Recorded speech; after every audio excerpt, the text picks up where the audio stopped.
din mun ega gel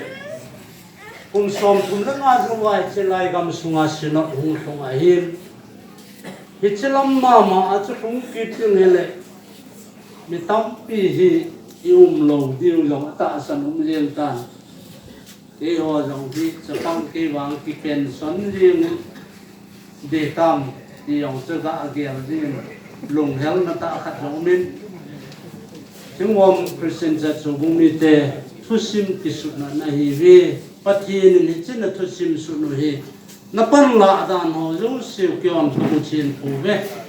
hi che lo hen na dinga pan la jo si chunga hin a thain awan pathenan na phung hu mai taw hen ka ki pa ve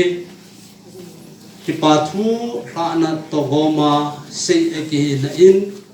son na ngai dolin pute pate on na se jin te chang ka ki pa ve ti vet sanan khat ve ga dingui ti jin ho chang ga ki he oi te go puma to hi ve a phai tau tau ti pa thu se chu chan se ji